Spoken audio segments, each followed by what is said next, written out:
రాష్ట్ర భారతీయ జనతా పార్టీ నాయకులు, జనసేన నాయకులు, తెలుగుదేశం నాయకులు సీరియస్గా దృష్టి సారించి కేంద్రంతో మాట్లాడి పరిష్కరించాల్సినటువంటి అంశం.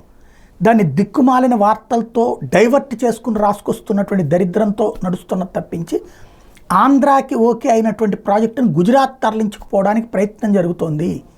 అసలు విషయం అదైతే జగన్ సరిగ్గా పట్టించుకోకపోవడం వల్లనో పనికిమాలిన కథనంతో కబుర్లతో కాలక్షేపం చేయడం అనేటటువంటిది. అదే ఇదివరకైతే కనుక మోడీ అహంకారం అని రాసుకొచ్చేటువంటి ఈనాడు ఇప్పుడు దిక్కుమాలిన కవరేజ్తో మార్చేస్తుంది.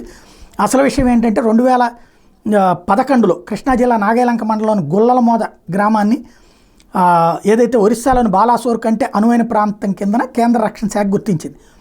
అక్కడ ప్లేస్ కావాలని అడిగితే అప్పుడు కాంగ్రెస్ గవర్నమెంట్ ఉంది, 386 ఎకరాలు డిఆర్డీఓ అడిగింది. 2012లో అడిగితే అప్పుడు ఉన్నటువంటి కిరణ్ కుమార్ రెడ్డి ప్రభుత్వం దాని మీదన ప్రొసీడింగ్స్ ప్రారంభించింది.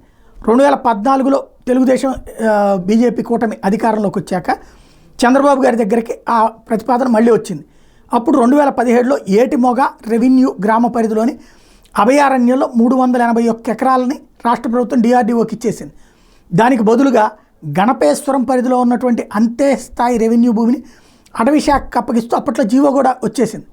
2017లోనే కేంద్ర అటవీ పర్యావరణ మంత్రిత్వ శాఖ నుంచి తొలిదశ అనుమతులు కూడా వచ్చేసినాయి. 2018లో సిఆర్జెడ్ నుంచి కూడా మినహాయింపు కూడా వచ్చేసింది దానికి. ఇప్పుడు దాన్ని గుజరాత్కి తరలించుకుపోవడానికి ప్రయత్నం జరుగుతోంది. సుమారు 1800 కోట్ల రూపాయలతో జరగబోయేటటువంటి దాన్ని గుజరాత్కి తరలించాల్సిన అవసరం లేదు.